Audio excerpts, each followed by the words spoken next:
Muy buenas tardes, amigos de A Tiempo, Noticias en Vivo. Estamos este viernes nuevamente con el doctor Layo Sasdi, que me da muchísimo gusto saludarlo y volverlo a tener de invitado aquí en A Tiempo. Con un tema bien interesante, doctor. Ucrania. Están pasando muchas cosas en esa zona del mundo y se ha ido recrudeciendo, se ha ido haciendo más grande el conflicto.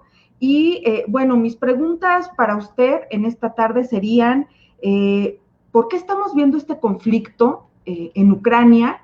¿Quiénes son los involucrados? Y bueno, a final de cuentas, ¿quién tiene la razón? Ya, ¿Rusia o Ucrania? sí. Bueno, vamos a empezar por la razón. Yo diría que sin duda alguna Ucrania. No olvidemos, vamos a ver los antecedentes.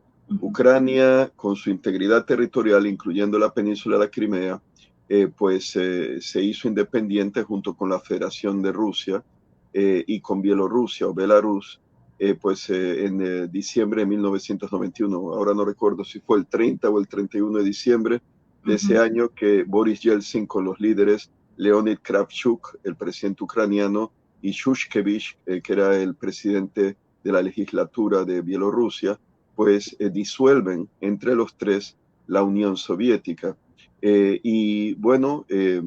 Ha sido miembro, digamos que se hizo independiente junto con Rusia, fue miembro fundador de la República Socialista Soviética de Ucrania, en tiempos de Stalin, miembro fundador de las Naciones Unidas. ¿Y cómo? Si era parte de la Unión Soviética.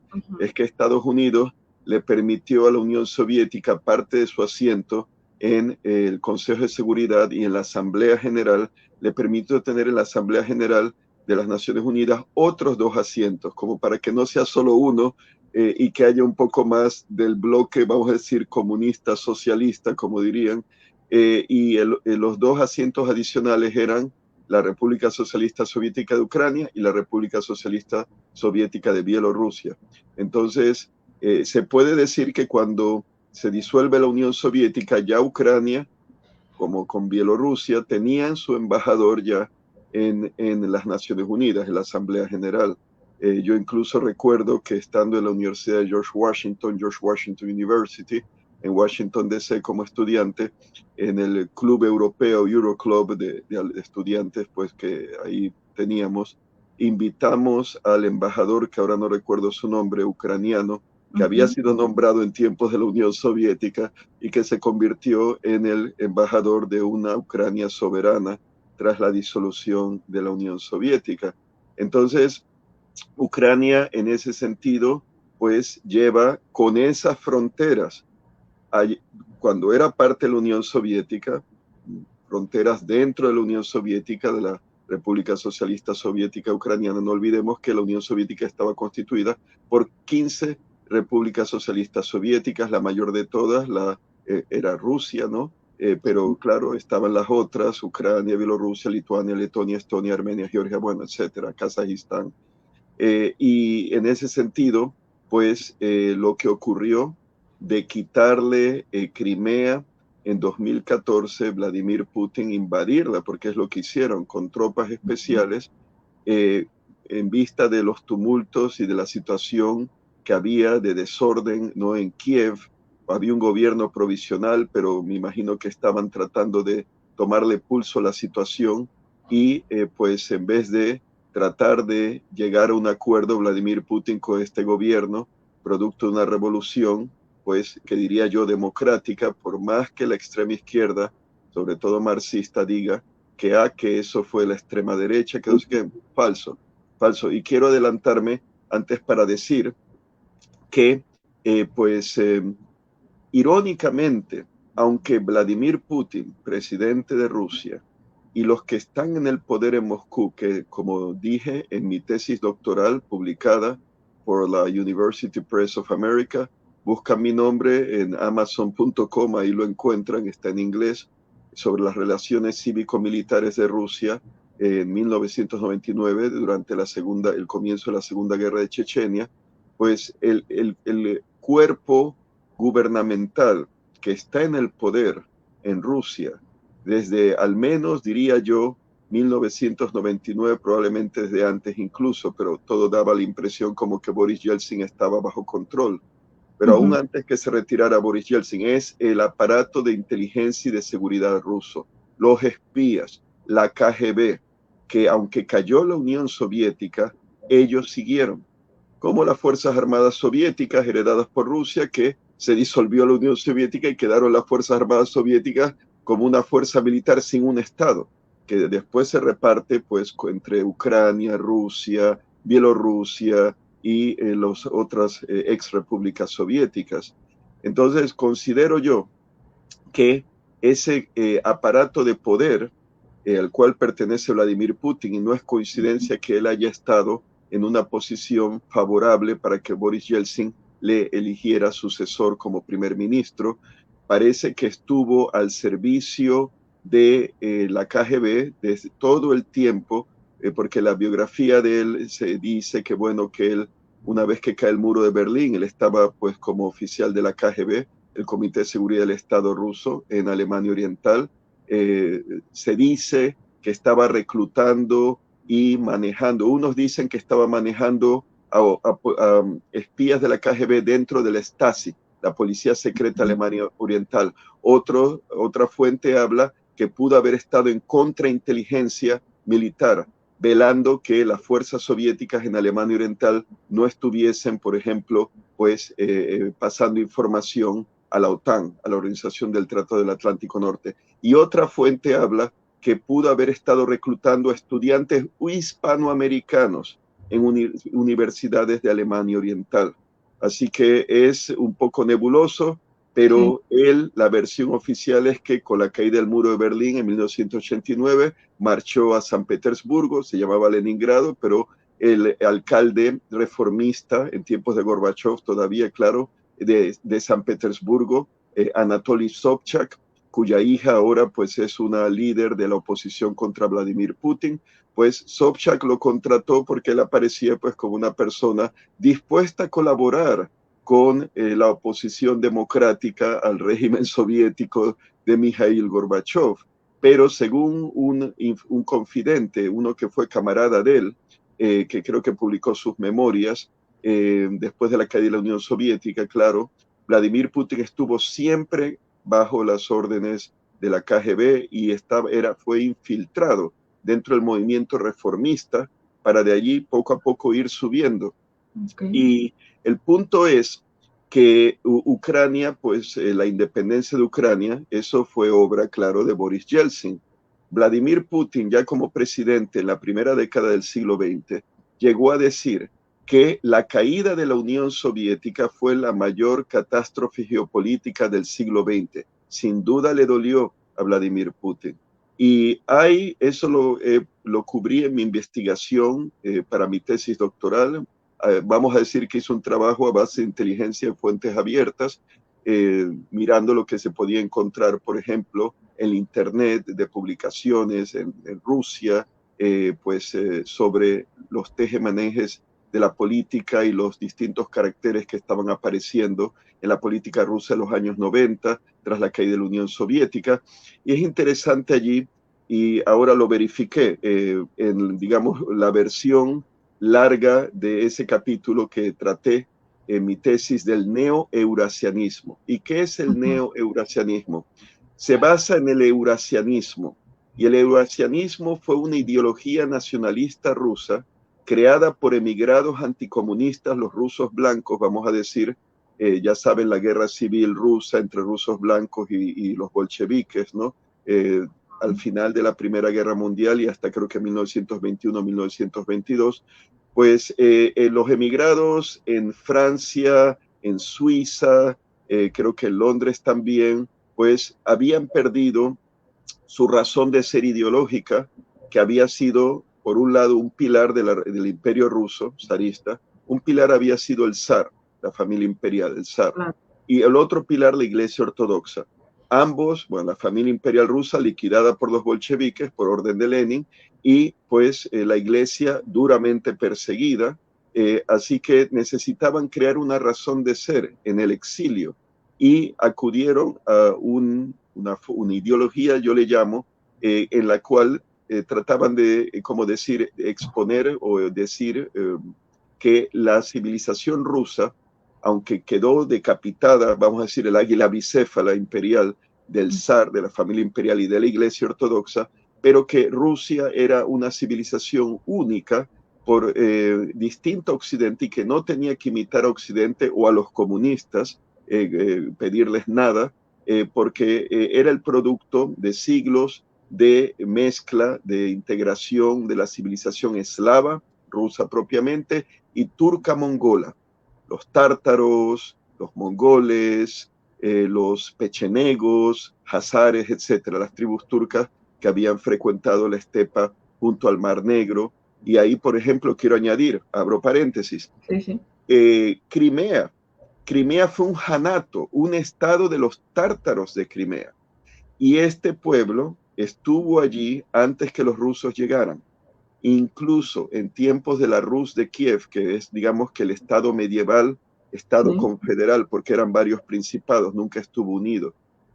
Príncipe de Kiev, príncipe de Riazán, príncipe de Novgorod, etcétera. Pues ellos no llegaron a ocupar la Crimea. La Crimea, digamos que había estado poblada antes de la llegada de los tártaros por godos, ¿sí? Godos, una rama de los godos, se cree que los godos salieron del sur de Suecia, allá por el siglo I después de Cristo, cruzaron el mar Báltico y pues eventualmente, como saben, una rama, los visigodos, godos del oeste, fue al sur de Francia y a la península de España o Hispania, la Hispania romana, y otra pues que fueron los ostrogodos que se asentaron en la península italiana. Pero hubo una rama que se quedó en Crimea y aparte que ahí estaba el reino, pues creo que del Ponto, se acuerdan de Mitrídates, rey del Ponto, gran enemigo de Roma, pues Crimea era parte de ese reino, los bizantinos estuvieron allí, hubo pues colonia de genoveses, etcétera. Así que antes que los rusos llegaran allí y lo conquistaran en tiempos de Catalina la Grande, fines o segunda mitad del siglo XVIII, no había sido rusa. Entonces, cuando dicen los rusos que siempre fue de ellos, no es verdad. Okay. Incluso ellos firmaron un tratado con el Imperio Otomano porque la Crimea había sido este janato de los tártaros de Crimea que eran vasallos de la Sublime Puerta, o sea, del sultán de Constantinopla, del sultán del Imperio Otomano. Y habían en un acuerdo, en un tratado, pues acordado que iban a respetar, Catalina la Grande, el Imperio Ruso, iba a respetar la independencia. Era como una especie de estado aliado, vasallo de Rusia, vamos a decir. Ya no era el Imperio Otomano, pero obviamente las intenciones de Moscú, o mejor, quiero decir, San Petersburgo, porque la capital desde Pedro el Grande era San Petersburgo, era pues quedarse y absorber Crimea. Pero he visto en la enciclopedia británica, la edición de 1905, que la tengo aquí en casa, fue de mi padre, que en paz descanse. Ahí aparecen censos de Crimea y creo que hasta 1888, 1890, si no para la primera década, sería pues fines del siglo XIX, por la edición de la enciclopedia 1905. La mayoría de la población creo que era tártara, o sea que ni siquiera era todavía rusa.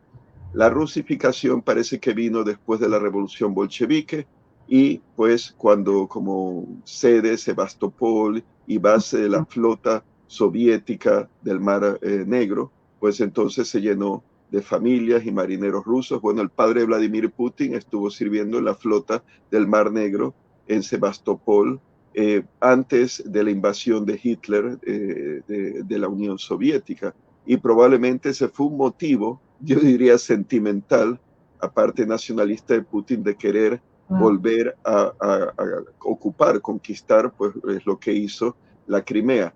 Pero ante aquellos de la extrema izquierda que vienen a decir que Ucrania, que la revolución fue manipulación de los Estados Unidos, que las revoluciones de colores, refiriéndose a la revolución naranja, de Ucrania, de Kiev, de noviembre del 2004, enero del 2005. Uh -huh. Bueno, hay algo que es la autodeterminación y el espíritu revolucionario y la voluntad de un pueblo de ser libre. Ustedes lo saben en su historia, numerosas revoluciones, sobre todo contra fuerzas invasoras. No podemos decir que son extrema derecha. ¿Benito Juárez sería extrema derecha? No lo creo, no lo creo. Así que porque sea patriota y patriota ucraniano no debe ser considerado sinónimo de extrema derecha. Cualquier movimiento independentista entonces quiere decir que es extrema derecha. Pues no, absolutamente no. Y quiero añadir que este grupo de poder que está en el Kremlin, centrado o como primus inter pares, primero entre iguales, que es Vladimir Putin, ellos abrazaron esta ideología del eurasianismo, que tras la caída de la Unión Soviética se la suele llamar pues neo-eurasianismo, es una forma. También he visto que le llaman eurasianismo después de la caída de la Unión Soviética, esta ideología nacionalista rusa, vamos a decir secular, porque no estaba basado en la iglesia, ni estaba basado en la figura del monarca, del zar, que al mismo tiempo era cabeza realmente temporal de la iglesia ortodoxa. Estaba realmente por encima del patriarca de Moscú, y como los antiguos emperadores romanos, Constantino, por ejemplo, y ellos abrazaron esta ideología, probablemente porque con la caída de la Unión Soviética hubo ese vacío ideológico.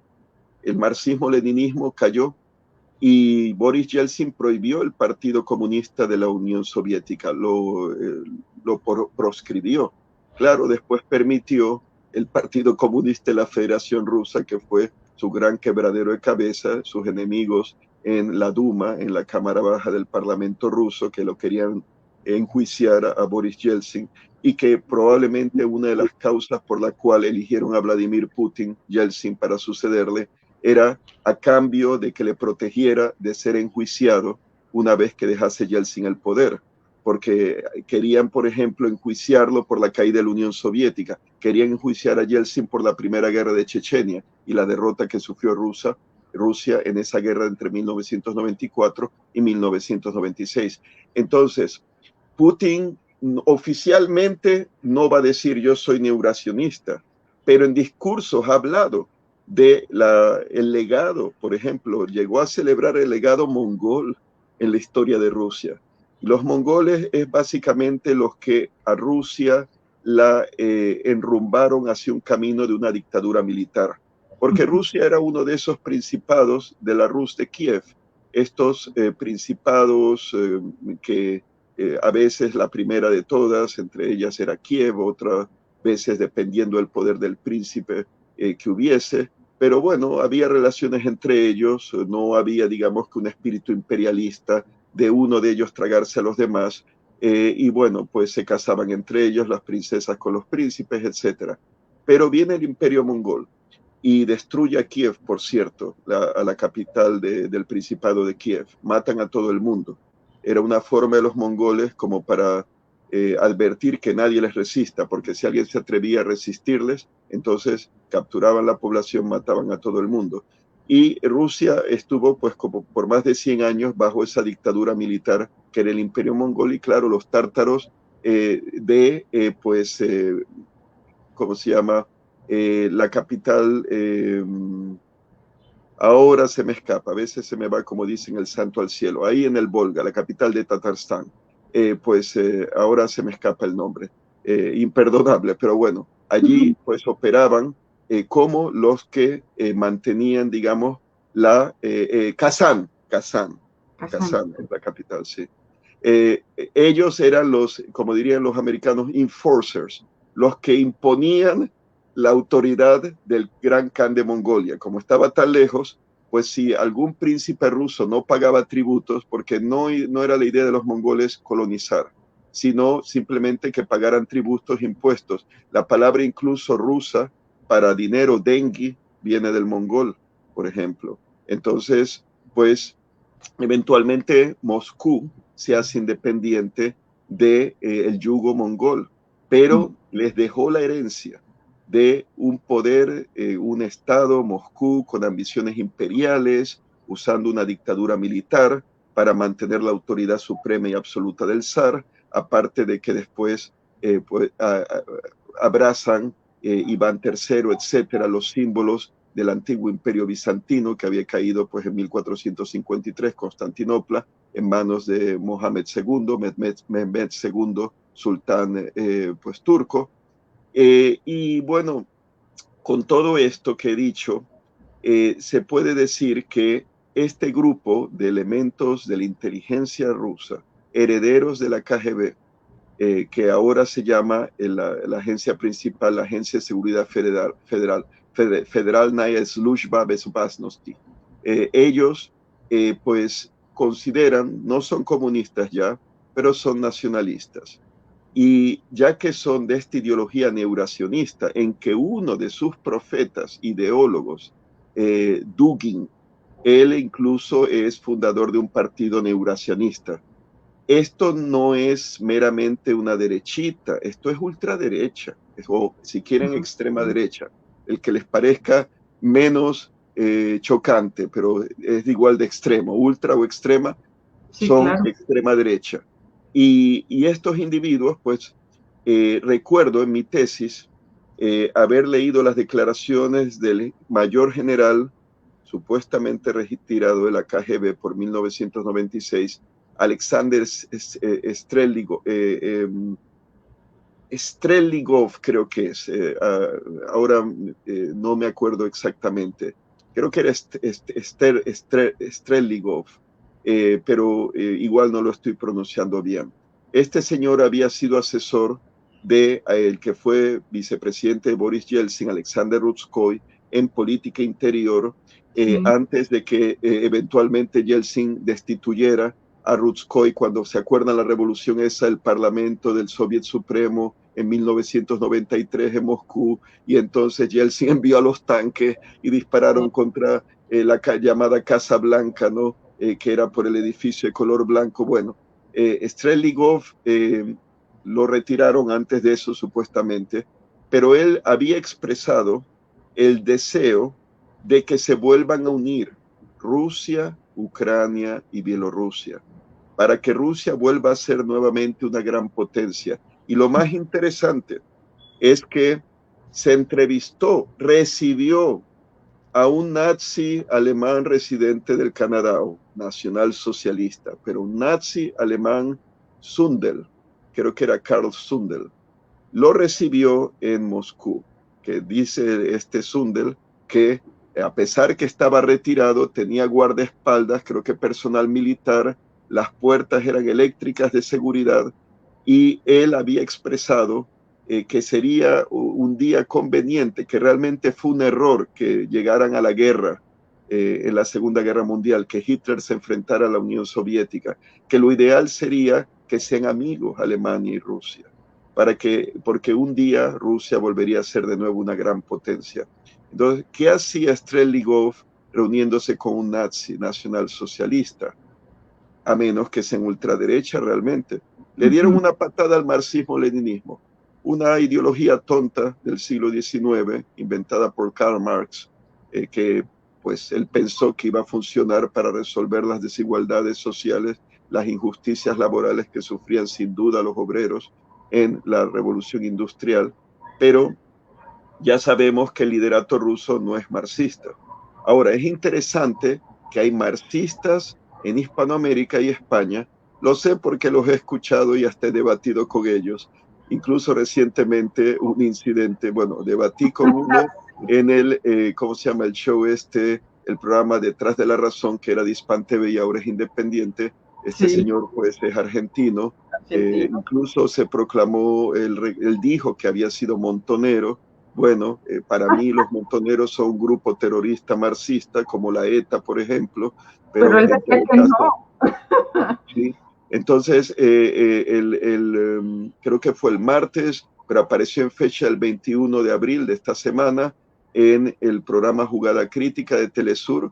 Pues ahí hubo otro debate con una señora experta que sin duda tiene un currículum muy voluminoso y no dudo que es una persona de mucho respeto en el mundo académico, la consideraría una colega en el campo de Rusia, pero considero que se equivoca en sus interpretaciones sobre Ucrania.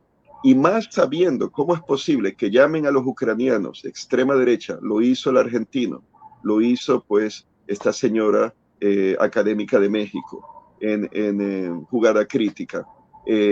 Acusan a Ucrania de ultraderecha por unos 4 gatos que hay por allí, pero no hablan de la extrema derecha rusa, que además, eso según un artículo que pues buscando, ¿no? Encontré de un autor ruso, judío ruso, que escribió en 2016 en el Instituto de Relaciones Internacionales, está en francés, el artículo está en inglés, pero el Instituto de Relaciones Internacionales está en Francia al parecer, o está en lengua francesa. Y él precisamente indicaba que hablando de los grupos de extrema derecha en la guerra de Ucrania, ¿no? En la parte oriental, en la región de Donetsk y de Lugansk del 2014, que si bien sí hay grupos de extrema derecha ucranianos, pero que los grupos de extrema derecha rusos jugaron un papel determinante en el conflicto contra Ucrania, apoyando a las llamadas repúblicas populares de Donetsk y de Lugansk, que son realmente una cortina de humo, una pantalla de Moscú para poco a poco irse anexando. Se llegó a decir que, bueno, que hay 250.000 de ciudadanos de esas regiones ocupadas militarmente por los rusos, que son ciudadanos rusos, como que si es pues una cosa que ya son rusos. Bueno, yo soy de origen húngaro y cuando tras la Primera Guerra Mundial, en la paz del Tratado de Trianón, a mi país de Hungría, pues soy ciudadano por mi padre, le quitaron Transilvania y parte de la llanura húngara, hubo, al menos al día de hoy, hay cerca de 2 millones de húngaros que viven en Rumanía. Ellos no se fueron porque es su tierra desde hace como unos 1000 años, desde que llegaron allí por el año 895-96, paganos invasores de la estepa de Eurasia. Pero, claro, les impusieron la ciudadanía, o como los puertorriqueños, que Puerto Rico había sido provincia española de ultramar hasta 1898 y Estados Unidos le quitó la ciudadanía española y eventualmente en 1917 nos dan la ciudadanía americana. Y creo que era más para reclutar a los puertorriqueños a la Primera Guerra Mundial que otra cosa, pero no es porque lo hayan querido, es que se los impusieron. O sea que el hecho de que les hayan dado los rusos ciudadanía no quiere decir que la gente esté plenamente contenta. No van a dejar sus hogares porque ¿a dónde van a ir? Si sus casas están en la tierra esta militarmente ocupada. Claro. Así que es Doctor, la otra, en dígame. la cuestión que usted estaba mencionando hace un momento, de que Ucrania, bueno, hablando del presidente, eh, que se habla de que es ultraderecha, ¿no será por esta imagen que algo tenga que ver y que por eso lo tomen como ultraderecha? Vemos ¿Qué aquí. pasó? A ver, ese es Netanyahu con Zelensky, no, no lo veo muy bien. Sí, sí, Eh, sí, ya. son ellos dos. Bueno, él no es, hay que decir una cosa, la ultraderecha puede tener sus matices. Está la ultraderecha nazi, obviamente alemana, antisemita a rabiar, ¿no? Ideológicamente, pero no, yo diría que puede haber ultraderecha que no sea antisemita. Podría ser, bueno, es mi especulación. En todo caso, Putin tiene relaciones con Israel y han llegado a un acuerdo en el conflicto de Siria que, como saben, y Rusia apoya a Siria, Israel bombardea a Siria cada rato, pues Sí, parece que la idea es que con tal que no traten de cambiar al gobierno de Damasco como una invasión desde las alturas del Golán, o traten de destruir en un ataque masivo, ¿no? No olvidemos que tienen armas nucleares, Israel las tiene, y Siria claro. no, pues entonces que hay una línea roja que Putin no va a tolerar. Pero si es para bombardear a fuerzas iraníes o de Hezbollah libanesas en Siria, pues ahí les deja, con tal que no ataque a las bases rusas, con tal que no trate pues de matar a Bashar al-Assad o alguna cosa así. Es mi especulación. Creo que hay un acuerdo de eso. Pero para que tenga una idea de los grupos de extrema derecha, no me lo estoy inventando, imagínense qué engendros la imaginación humana puede producir. Hay un partido nacional bolchevique ruso. ¿Y cómo es la bandera? Lo pueden buscar en Wikipedia. Es como la bandera nazi, el paño rojo, el círculo blanco, pero en vez de tener una esvástica negra, tiene la hoz y el martillo negro. Y el líder se llama Eduard Limonov y supuestamente había sido prohibido en 2007, pero el gobierno de Putin o la inteligencia rusa que está bajo Putin permitió que reclutaran a 1.500, de 1.500 a 2.000 voluntarios para ir a luchar a favor de las repúblicas populares de Donetsk y de Lugansk contra los ucranianos. ¿Y qué nombre le pusieron? Bueno, ahí son las raíces comunistas porque le pusieron como interbrigada, brigadas internacionales, interbrigade o interbrigada. ¿Se acuerdan las brigadas internacionales de la Guerra Civil Española? Que lo que tengo entendido es que habían sido reclutadas por Stalin. Bueno, pues Limonov, el líder, le permitieron no solamente reclutar a combatientes de extrema derecha, pero no vengan a decir que eso es extrema izquierda. Bueno, realmente, como mi padre decía, llega un punto en que la extrema derecha y la extrema izquierda es como que se encuentran. La serpiente que muerde el rabo, porque son tan extremos y ambos, pues, al menos el fascismo italiano, el nacionalsocialismo alemán, incluso la falange española que se inspira en el fascismo italiano, tiene sus raíces en la izquierda. Pero claro, distinta orientación, pero son totalitarios. Al menos ciertamente el Partido Nacional Socialista y pues los fascistas italianos también. El peor de todos, sin duda, en mi opinión, fueron los nazis, porque mataron, pues ya saben, 6 millones de judíos, aparte de otros. Y bueno, pero ahí tienen, en el caso de Limonov, y claro, oficialmente ya no es el Partido Nacional Bolchevique, le llaman otra Rusia, la otra Rusia. Pero ahí está. Y Putin tiene que saberlo, porque esa es una operación que parece que es la inteligencia militar rusa, el GRU, que está detrás apoyando estos grupos. Así que, ¿cómo es posible? ¿O es que no se han enterado los comentadores y académicos de extrema izquierda que la extrema derecha rusa está combatiendo allí? Acusan a Ucrania, pero no hablan nada de esta gente. Aparte que algunos de estos comentadores con quien debatí, uno de ellos creo que estuvo en la Academia Marxista de la Academia de Ciencias Sociales de la República Popular China, y al menos dedicó 2 artículos elogiando a Fidel Castro como el último gran líder del siglo XX. Bueno, damas y caballeros, yo les digo una cosa: Fidel Castro fue un criminal, un asesino, un tirano. No solamente los que mató en Cuba, pero también los grupos terroristas como Montoneros, la FARC, Frente Furibundo, Farabundo, Furibundo Martí de Liberación Nacional, sandinistas, que a los que mataron, y con la represión que vino, los que murieron con la reacción, vamos a decir. Así que elogiar y considerar a este señor, o señores, demasiado respeto, a este criminal, Fidel Castro, como el más grande hombre, eso me indica que la persona como mínimo tiene simpatías marxistas. Ahora, ¿a qué viene esto? Aclarar una cosa, incluso para los que no lo sean, que ojo de dónde vienen las opiniones. ¿Por qué los marxistas españoles hispanoamericanos apoyan a Rusia ante lo de Ucrania?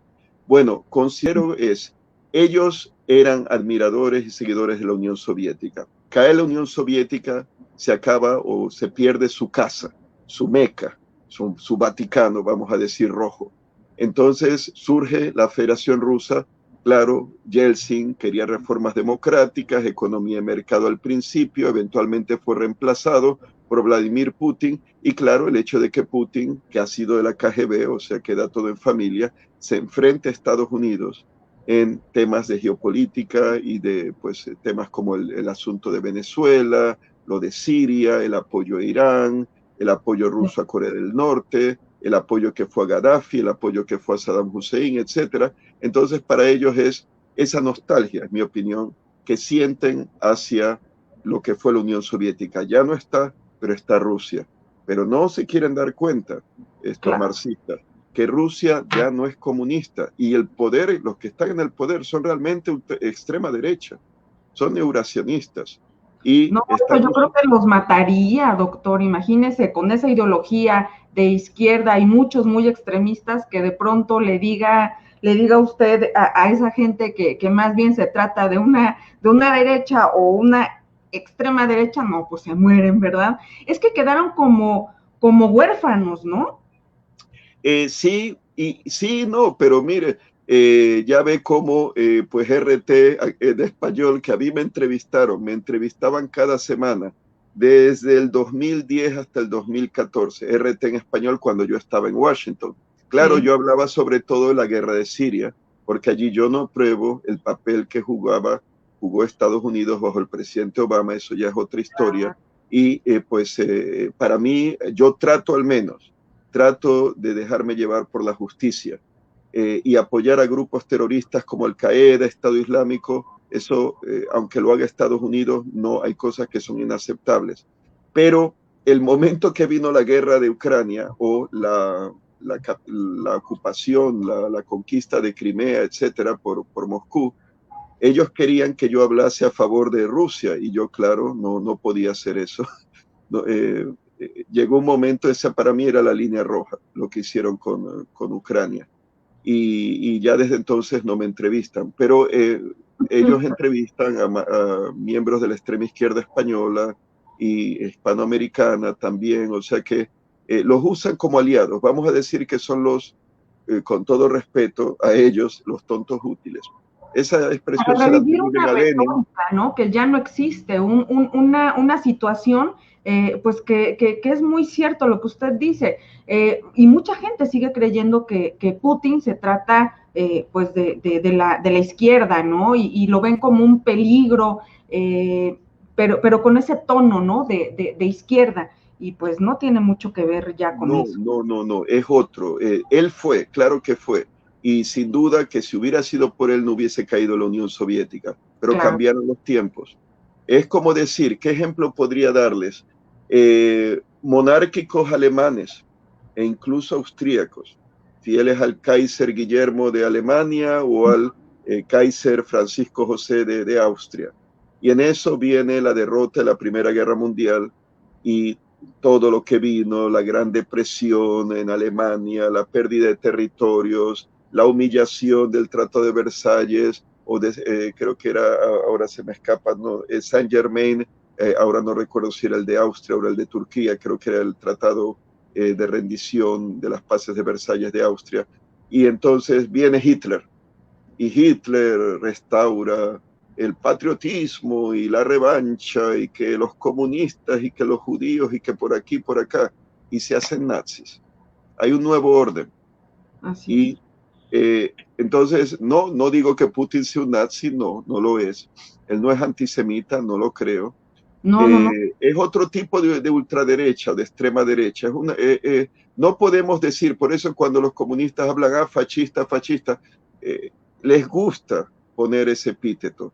Pero el fascismo italiano es una cosa que no es lo mismo que el nacionalsocialismo o nazismo alemán o el neuracionismo ruso. Cada uno tiene sus diferencias y sobre todo en el caso de Rusia, pues podemos decir no, ellos no sirven la ideología, o sea, no es como el nazi o el fascista italiano o el comunista que sirven al partido y es la ideología. Ellos usan eso como un medio, como una forma, digamos, que de dar cierto sentido y razón y explicación, pues, a la causa que persiguen. Realmente ellos, su causa, en el caso de Putin, diría yo, es Rusia, que Rusia se mantenga unida, que Rusia vuelva a ser una gran potencia, que no se deje, digamos que, pasar por encima por la única superpotencia que queda tras la caída de la Unión Soviética, que es Estados Unidos. Él a su manera, no estoy tratando de rehabilitarlo o de ensalzarlo, pero considero que él a su manera es un patriota, pero a su manera, o sea, y probablemente Hitler se consideraba un patriota también, a su manera. Así que él, vamos a ver, así, esperen un momento. Sí, mami, dime. Sí, ya voy para allá. Bueno, sí, disculpe, mi mamá. Bueno, sí, ¿qué les iba a decir? Bueno, solo para terminar, o si quieren una pregunta más antes de irme. Yo Pero quisiera preguntarle sí. una cosa más, doctor. Estas teorías que que nos invitan a pensar que se intenta desestabilizar al gobierno de Putin con todo este conflicto que hay en Ucrania. ¿Es cierto? ¿Es así? ¿Se intenta desestabilizar al gobierno de Putin o va por otro lado Bueno, sí, buena pregunta. Hay dos cosas. Por un lado, Zelensky, el presidente ucraniano, y yo diría que la mayor parte del pueblo ucraniano, desea la recuperación de su integridad territorial. Entonces, tienen la esperanza de poder recuperar. Además, no es, yo no diría que el último conflicto, las últimas tensiones se deben realmente a Ucrania. Los ucranianos se quejan que en lo que va del año, creo, les han matado a 30 soldados, los del lado ruso, de esas repúblicas populares de Donetsk y Lugansk. Están como provocando a Ucrania. Por otro lado, Turquía ha dado su apoyo. Turquía, pues el presidente Recep Tayyip Erdogan, que le acusan de neo-otomano, de tener aspiraciones imperiales neo-otomanas, dicen que se quiere anexar el norte de Siria. Ya saben que Siria toda fue parte del Imperio Otomano hasta 1918. Pues él ha Y además es prometido... parte de la OTAN, él, ¿no? Sí, es de la OTAN, sí, Turquía es el segundo país de la OTAN con el mayor ejército después de Estados Unidos. Y es una pieza clave, los estrechos turcos, el flanco sureste, Mar Negro, Cáucaso, Cercado Oriente, pero él tiene su agenda. Ya saben que él ha estado coqueteando con Putin y para adquirir el sistema de misiles antiaéreo antimisil S-400, lo cual molestó a Estados Unidos, que supuestamente, aparentemente lo dejó fuera Turquía del programa de desarrollo del caza bombardero invisible al radar de quinta generación americano F-35, lo cual ha molestado a los turcos. Pero bueno, Turquía, por los tártaros de Crimea, que no los consideraron cuando fue esa elección de Crimea, y las personas con las cuales he debatido han dicho, pero es la autodeterminación. Bueno, la autodeterminación. Dicen los rusos, creo que el más del 90% de Crimea votó por la unión con Rusia. Es imposible, porque no incluye a los tártaros y no incluye a la población ucraniana, que dudo mucho que hubiese votado por la unión con Rusia. Y hay otra cosa, que no por ser ruso quiere ser de Rusia, porque hay muchos rusos que prefieren vivir en una democracia estilo liberal, aunque no sea perfecta, pero una democracia como la ucraniana, y no vivir en una democracia administrada a la Vladimir Putin. Entonces, claramente allí hubo un voto fraudulento, como esas elecciones de Corea del Norte que gana el líder por más de un 90%, etcétera, ¿no? O sea, no fue realmente real. Y bueno, los turcos han estado, al parecer, prometiendo a Ucrania, dándoles aviones no tripulados Bayraktar TP-2, que los usaron con éxito en Libia, en la guerra de Libia, en la guerra entre Armenia y Azerbaiyán, a favor de Azerbaiyán. Los están usando en Siria también, contra pues las fuerzas ruso-sirias, y ha prometido, aparentemente según fuentes rusas, Erdogan, utilizar la Marina de Guerra turca en el Mar Negro para apoyar la recuperación por parte de Ucrania de Crimea, o incluso habría que pensar, si hasta estaría pensando en la independencia de una Crimea tártara. En todo caso, pues hay la situación de las provocaciones rusas. No olvidemos las provocaciones rusas en Georgia, en la zona de Osetia del Sur, región autónoma que fue de la República Socialista Soviética de Georgia, en Abjasia también, antes de la guerra del 2008, y entonces Georgia intentó recuperar su integridad territorial porque esas regiones estaban ocupadas por fuerzas rusas desde la década de los 90, tras la independencia de Georgia de la Unión Soviética, y se aprovechó Putin con eso, más cuando George W. Bush estaba de viaje por Pekín, ahí en la China, por las Olimpiadas, los Juegos Olímpicos que creo que se estaban celebrando allá, para invadir a Georgia y derrotarla, y claro, humillarla, y así consolidar su poder. Así que a los rusos les gusta crear incidentes para provocar una reacción, poner la cascarita, que el otro pise, se resbale y ahí intervenir. Hay otra cosa, eso se me ha ocurrido, pero es mi especulación, que Estados Unidos, pero la impresión es que Estados Unidos ha tratado de quitar, digamos que presión al asunto de Ucrania, ¿no? Del conflicto en Ucrania Oriental, Biden. Así que probablemente mi teoría no es correcta en ese sentido, pero podría ocurrir quizá que Washington desee que Rusia se meta en una guerra en Ucrania para empantanarse y así que dedique menos esfuerzo, menos fuerzas a defender a Siria. Porque en mi opinión, realmente países como Israel, Arabia Saudita y la misma Turquía querrían que caiga el gobierno sirio, probablemente para repartirse los pedazos, ¿no? Como hicieron con Austria-Hungría, por ejemplo, o el Imperio Otomano. Entonces, pues, pero aparentemente no es el caso, porque da la impresión que Biden, pues, eh, propone pues una cumbre que se hable y tratar pues iba a desplegar 2 destructores de misiles teledirigidos de la clase Arleigh Burke, decidió no desplegarlos, los británicos desplegaron un destructor y una fragata, pero de momento no los americanos, aunque después se dijo que iban a desplegar barcos. Bueno, no creo que quieran, además es quizá arriesgado provocar a los rusos en Ucrania, porque ellos podrían, si la OTAN llega a intervenir, para defender, que eso hay que verlo, porque la OTAN a veces creo que es muy cómoda y entonces quizá dejarían a los ucranianos a su suerte. Pero si se llega a extender el conflicto, podría, por ejemplo, haber un intento desde Bielorrusia, aunque dicen que Bielorrusia, Lukashenko, teme la anexión por parte de Putin, porque entonces también perdería el puesto de presidente en Bielorrusia.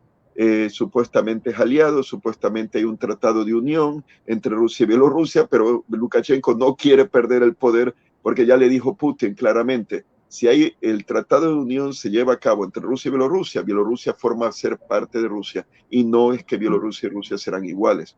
Entonces, por ejemplo, la OTAN teme un ataque desde Bielorrusia hacia hacia Lituania para, digamos que cortar ese Suwalki, creo que es el corredor, un corredor estratégico que está entre la antigua Prusia Oriental, Königsberg, que ahora es Kaliningrado ruso, y Bielorrusia. Y ese corredor estrecho conecta Polonia con Lituania. El temor es que en caso de una guerra con Rusia se corte ese corredor y queden aislados los 3 países bálticos por la vía terrestre.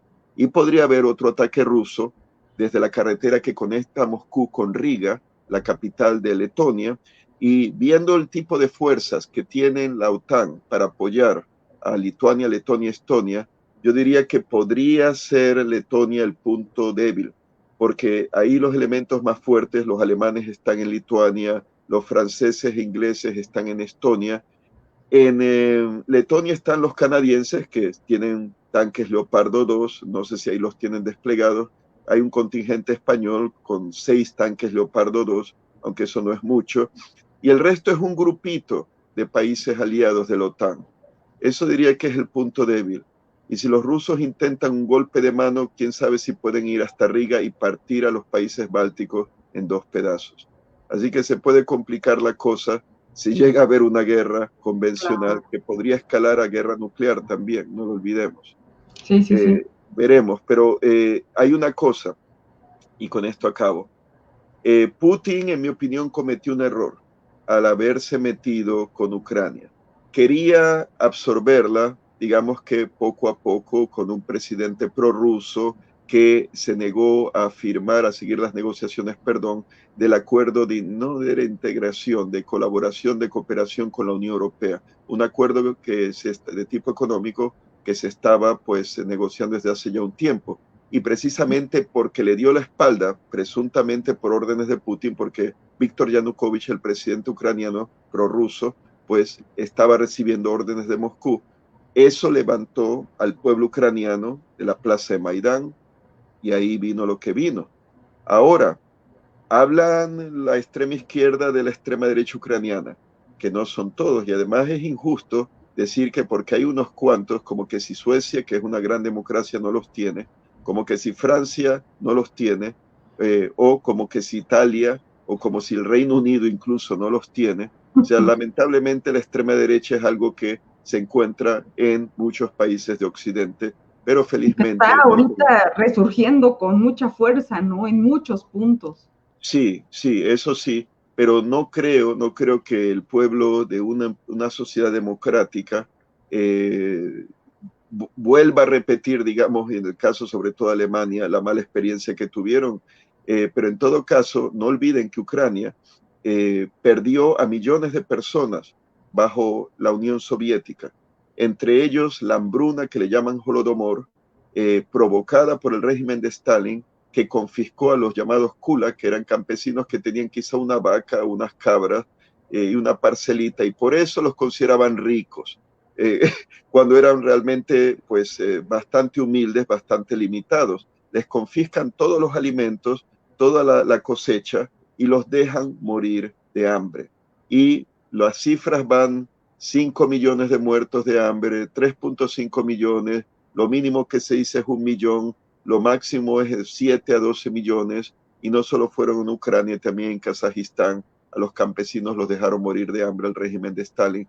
Pero cómo, y bueno, las purgas de Stalin, si bien recuerdo, la fuente es James, esta editorial de defensa británica, en un libro que escribieron, uno de sus autores escribió sobre en ese entonces las Fuerzas Armadas Soviéticas, se publicó pues por 1980 y tantos, Red Banner se llama el título, Christopher Donnelly es el autor, y allí hablan que creo que fueron 9 millones de ciudadanos soviéticos que murieron en las purgas políticas de Stalin, aparte de la hambruna, entre 1934 y 1939. Se da una cifra total de muertos bajo Stalin de 20 millones. Qué Y barbaridad. ahí muchos fueron de Ucrania. Al menos el número de los que murió de hambre es una cosa aparte, pero sin contar las purgas políticas. Ujú. ¿Cómo pueden querer vivir bajo Rusia? O sea, es como decirle al pueblo judío, váyanse a vivir a una Alemania con un partido de ultraderecha. O sea, eh, pero ahí está. Estas personas que acusan a Ucrania de que el imperialismo americano está metido, como que si los americanos lo están provocando, no, Ajá. no lo están provocando realmente. No olviden esos soldados muertos por los francotiradores de rusos de las regiones ocupadas del este de Ucrania, y claro, el deseo de un país de recuperar su integridad territorial. Porque no olviden, desde Crimea les pueden invadir también, y el bloqueo naval ruso a Ucrania, y desde Donetsk y de Lugansk, que por cierto parece que son tierras ricas en petróleo de esquisto, aparte del carbón, la cuenca del Donetsk, eh, petróleo de esquisto, un motivo para los rusos también meterse. En la costa sur y oeste de Crimea han hallado, creo que una multinacional americana, gas natural en el fondo. Otro motivo para quedarse con la Crimea, aparte de la importancia naval estratégica. Y no recuerdo en qué parte de Ucrania, pero hay yacimientos de titanio, del mineral de titanio, que tiene que ser procesado. Y la empresa estatal rusa que procesa el titanio es una de las mayores empresas estatales de Rusia y exporta lingotes, creo que de titanio, para hacer hechos piezas a la Boeing y a la Airbus. Así que Ucrania en eso sería muy importante para Rusia quererla reconquistar de nuevo. Ujú. Y el pueblo ucraniano, pues es un pueblo que no quiere, la mayoría al menos, no quiere estar bajo Moscú. Y por esa historia, pues de represión, de opresión, que los comunistas en nuestro mundo hispánico no quieren aparentemente acordarse. Y hay una cosa que les digo, una cosa sí es negar, por ejemplo, el holocausto, absolutamente decir que no lo hubo, negarlo abiertamente, pero otra cosa es no hablar de otros holocaustos y quedarse callado, no decir nada, como que si nunca existieron. Eso es otra forma también de negacionismo. Así Claro, que, bueno, pues, claro. pero les digo a la audiencia, Ucrania teme a su gigante, a su vecino. Es un gigante agresivo, y bueno, es como me imagino ustedes, después del expolio de lo que sufrieron ante Estados Unidos, le temen a ese vecino eh, que les robó muchísimo territorio, desde Texas hasta California. porque incluso lo de Texas podríamos decir que es lo de Donetsk y de Lugansk, esas repúblicas populares. Supuestamente querían la independencia, pero realmente lo que querían era unirse después de Estados Unidos, como hicieron con Hawái. Tumbaron a la reina de Hawái. Hawái era un reino soberano con embajadores. Los británicos habrán tenido su embajada allí, y en 1893 los hijos de los misioneros evangélicos americanos hicieron un golpe que tuvo el apoyo del embajador americano habrá sido Honolulu, y este llamó a los infantes de marina que había en un barco de guerra allí para intervenir y que los hawaianos no pudieran parar el golpe. Así que, y después, claro, la intención de los fascinerosos, de los golpistas, era unirse a Estados Unidos, lo cual al final McKinley se los dio en 1898.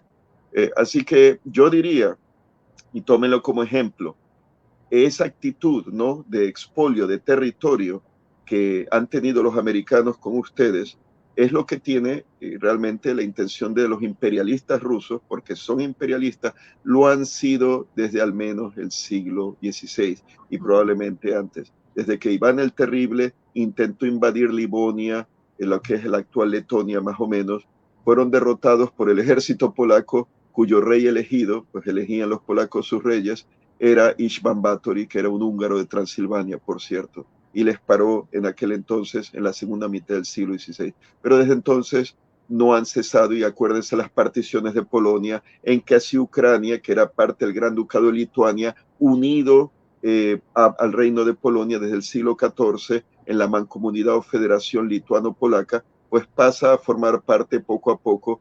Las particiones del fin del siglo XVIII pues se quedan con la banda occidental del río Dnieper, pero la primera anexión con Kiev y la banda oriental fue por 1656, por allí, el zar Alexei. Así que es una historia vieja de imperialismo por parte de los rusos. Y vuelvo y se los repito a los camaradas de extrema izquierda, acuérdense del imperialismo de los rusos. Los zares no es que son antiimperialistas, ¿no? Pues digamos que ahora Rusia tiene los símbolos de los zares, el águila de dos cabezas, la bandera tricolor, y claro, pero no hay que olvidar que la Unión Soviética fue imperialista también, o sea, era como el imperio zarista, pero de color rojo, y cambiaron, digamos, Lenin se fue al Kremlin en Moscú y Stalin vivía allí en el Palacio de los Zares, o sea que Fidel Castro creo que llegó a vivir en el Hotel Hilton de La Habana, creo que el penthouse era la Castellana, y ahí vivía con pleno lujo, muy comunista, claro. Claro, no, y si nos vamos a los colores, pues por ahí algunas teorías, ¿no? De que esas banderas rojas, pues significan Rothschild, por ejemplo. Ah, Rothschild, bueno, no creo, eso sí, ya, dicen a veces que los hijos de la tribu de Judá, sean rojos, sean blancos de ideología, al final son todos miembros de una misma gran familia y se pueden ayudar, pero eso es en cuanto a la supervivencia, ¿no? Y ya ven con todo lo que los judíos han sufrido de persecución y todo, pues que incluso Stalin estaba preparando una gran purga al final. Empezó con los médicos judíos y al final se salvó la población de ser purgada porque en eso se murió. Y ahí no hubo la represión que pudo haber hecho. Sí. Porque hay una cosa, y eso yo no diría con Putin y los neuracionistas, al menos no con el grupo de la ex KGB que están en el poder, pero hay algunos de esos, probablemente Eduard Limonov, el fundador de ese partido que les hablé, nacional bolchevique, que son antisemitas, son furibundos, son realmente nazis, pero digamos que Putin y su gente los usan cuando son útiles y después los dejan por allí. Los usaron para la guerra de Ucrania en 2014, si los vuelven a tener que usar. Hay Como una usan a cosa, los musulmanes también, ¿no? Él usa a los musulmanes de igual forma. Creo sí, que la más grande mezquita que hay en Europa, pues la hizo Putin, o bueno, con sí, ayuda, Putin. sí, y está, por ejemplo, los chechenos con Kadyrov. Kadyrov es el hijo de uno, creo que fue líder religioso, sí, de Chechenia, cuando fue independiente brevemente, después se pasó de bando, el padre de Kadyrov, y los combatientes chechenos le pusieron una bomba en un estadio en una celebración al padre y murió en el atentado por traidor, pues me imagino que según para ellos, no, pues lo hicieron. Y este Kadyrov pues tiene 2 batallones, creo que es Ost Batallón o Batallón Ost, son del GRU, quizá me equivoco con el nombre, pero son de la inteligencia militar rusa. Han estado en Siria, han estado combatiendo, creo que también en Ucrania Oriental. Los tienen como fuerzas especiales y ciertamente pues son leales a Moscú, pero son chechenos. Muy probablemente algunos de ellos, si no casi todos, habrán combatido por la independencia, pero bueno, se dieron cuenta que ahora no es el momento con Vladimir Putin en el poder y pues me imagino que les pagarán muy bien también. Así que, pero ahí es otra cosa, se habla del principio de la autodeterminación, los rusos hablan para Crimea, ¿por qué no se la dan a los chechenes? Que la quieren. Si se las dan, ellos aceptarían. Y los tártaros de Tatarstán, región autónoma en el Volga, capital Kazán, ellos también querían la independencia. Lo que pasa es que al ver lo que le pasó a Chechenia, que fue aplanada en la guerra chechena de 1994-96 y después con la intervención de Putin en la Segunda Guerra a partir del 99, pues ya vieron el mensaje, ¿no? Entonces se echaron atrás. Pero bueno, hay de todo tipo de autodeterminaciones, ¿no? Parece que los que realmente lo quieren, pues a esos no se los dan, y los que no lo quieren, ahí se lo imponen, claro, para servir los intereses de Moscú, es la cosa. Muy bien, doctor, pues lo dejamos ir a su asunto que urge. Gracias, Y sí. pues yo le agradezco muchísimo, como siempre, que haya aceptado la invitación y pues ojalá que pronto lo volvamos a tener por aquí en A Tiempo, platicando para los michoacanos. Sí, cuando quieran me avisan y yo pues con mucho gusto coordinamos. Los viernes los tengo libres, pues no doy clase y todo, así que pues es un Perfecto, buen día para ellos, sí. perfecto. Bueno, Muy bien, muchísimas gracias, muchas cuídense gracias. mucho. Gracias y Gracias nos por despedimos. invitarme. Gracias, doctor. Y pues nada, agradecemos a las personas que nos están viendo. Buenas noches. Buenas noches, chao.